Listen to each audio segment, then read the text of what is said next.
Hello students, welcome to Elementary Gyan. Today we will learn how to calculate the mass percentage composition of element in a compound. किसी भी compound में एक particular element का कितना मास percentage composition present है उसको कैसे calculate करना है ये हम आज इस वीडियो में सीखने वाले हैं। तो मास परसेंटेज कंपोजिशन कैलकुलेट करने के लिए हमें दो चीजें पता होनी चाहिए। फर्स्ट तो हमें एलिमेंट्स के एटॉमिक मासेस लर्न होने चाहिए और सेकंड हमें कंपाउंड्स के मॉलिक्यूलर मासेस कैसे कैलकुलेट किए जाते हैं ये पता होना चाहिए। तो अगर आपको एलिमेंट्स के एटॉमिक मासेस लर्न नहीं है तो उसको लर्न करने के लिए मैंने एक ट्रिक पर बेस्ड वीडियो बनाई हुई है जिसका लिंक आपको डिस्क्रिप्शन में मिल जाएगा।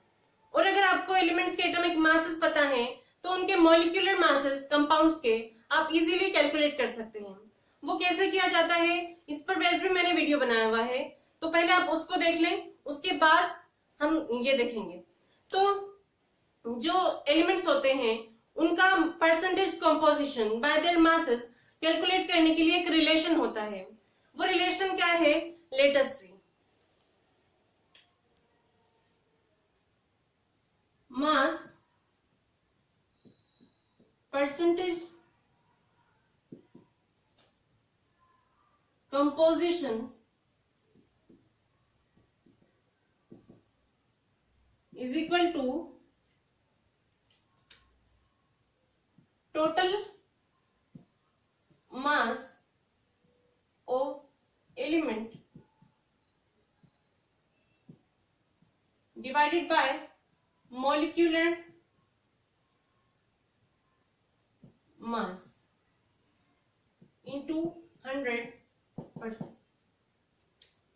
तो इसका क्या मीनिंग है? टोटल मास ऑफ एलिमेंट से हमें क्या पता चलता है कि जो कंपाउंड है उसमें उस पर्टिकुलर एलिमेंट का कितना मास है। मतलब जितने भी एटम्स उसके प्रेजेंट है उनके मासेस को हम सम कर लेंगे तो वो क्या आ जाएगा, टोटल मास ऑफ एलिमेंट। और नीचे क्या है, ये मॉलिक्यूलर मास। तो मॉलिक्यूलर मास किसी भी कंपाउंड का कैसे कैलकुलेट किया जाता है, हम उसमें जितने एलिमेंट्स प्रेजेंट होते हैं उनके एटम्स के मासेस को क्या करते हैं, ऐड कर लेते हैं। तो उनका जो सम होगा वो क्या होता है, मॉलिक्यूलर मासेस। अब इस फ्रैक्शन को हम अगर 100 से मल्टीप्लाई कर दें तो हमें क्या मिल जाएगा, मास percentage composition of that element. इसको एक एग्जांपल की हेल्प से समझते हैं। मान लीजिए आपसे क्वेश्चन पूछा गया है कि calculate the percentage composition of hydrogen and oxygen in water. तो उसको कैसे करेंगे हम calculate, let us see. Calculate the mass percentage composition of hydrogen and oxygen in water। Water का फॉर्मूला क्या होता है, H2O। तो हमें सबसे पहले क्या कर लेना है, सबसे पहले हमें मॉलिक्यूलर मास कैलकुलेट कर लेना है वाटर का।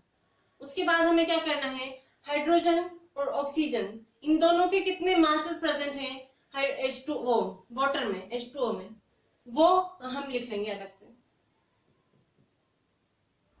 तो मॉलिक्यूलर मास क्या होगा,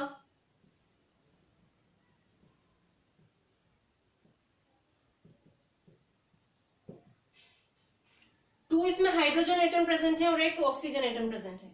तो इन दोनों के मासेस को हम ऐड कर लेंगे।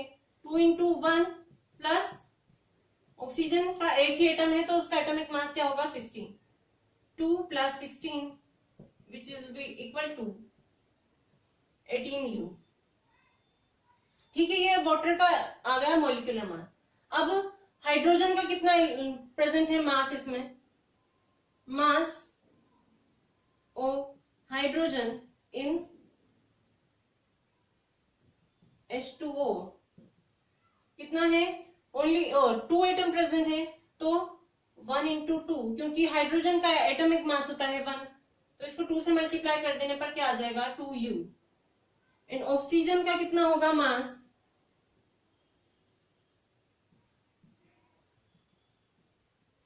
H2O में ऑक्सीजन का क्या है, एक ही एटम प्रेजेंट है तो उसका मास कितना हो जाएगा, जितना ऑक्सीजन का एटॉमिक मास है, दैट इज 16U। तो अब हमें ये तीनों चीजें पता है। तो सबसे पहले हम क्या करेंगे, हाइड्रोजन का मास परसेंटेज निकालेंगे, परसेंटेज कंपोजिशन। उसके बाद क्या करेंगे, ऑक्सीजन का परसेंटेज कंपोजिशन निकालेंगे, और उसके लिए फॉर्मूला क्या है, ये वाला फॉर्मूला हम यूज करेंगे। So mass percentage of hydrogen in water will be equal to total mass of hydrogen in H2O कितना है, 2U, 2, एंड मॉलिक्यूलर मास कितना है हाइड्रोजन वाटर का, 18। इसको मल्टीप्लाई कर देंगे 100 से, तो जब इसको सोल्व करेंगे तो क्या आएगा, 11.11%। ये तो आगा हाइड्रोजन का परसेंटेज कंपोजिशन इन वाटर। अब ऑक्सीजन का कैसे निकालेंगे, सेम ही प्रोसीजर है, बस हमें यहाँ क्या करना है, हाइड्रोजन की जगह ऑक्सीजन का मास लिख देना है। मास percentage of oxygen in H2O will be equal to 16/18 into 100%। ये कैसे लिखा हमने, टोटल मास ऑफ एलिमेंट, मतलब टोटल मास ऑफ ऑक्सीजन कितना है H2O में, दैट इज 16, और जो मॉलिक्यूलर मास है वाटर का वो है 18। तो अब इसको सॉल्व करने पर क्या आएगा, 800/9, 88.8%। तो ये आ गया ऑक्सीजन का percentage composition by mass in water. इसको हम दूसरी तरह से भी कैलकुलेट कर सकते हैं। जब कोई मॉलिक्यूलर कंपाउंड 2 टाइप्स के एलिमेंट से बना है, तो अगर हमने फर्स्ट वाले का किसी एक एलिमेंट का परसेंटेज कंपोजिशन कैलकुलेट कर लिया, तो क्या करेंगे हम, दूसरे वाले की को कैलकुलेट करने के लिए हम उसको 100 में से माइनस कर देंगे, मतलब 100 में से सब्ट्रैक्ट कर देंगे, क्योंकि ये 2 ही एलिमेंट से मिलकर बना है, और टोटल कितना होता है 100%। तो अगर 100 में से हम 11.11% माइनस कर दें, 100% है ये, तो भी हमारे पास क्या आ जाएगा, ऑक्सीजन का जो मास परसेंटेज कंपोजिशन है वो पता चल जाएगा। So this is all about how to calculate mass percentage composition of elements in a compound. I hope आपको क्लियर हो गया होगा कि कैसे कैलकुलेट किया जाता है।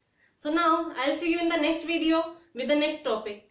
Till then keep learning, and अगर आपको वीडियो अच्छा लगा हो तो please like and share my video, and also subscribe to my channel Elementary Gyan. Thank you.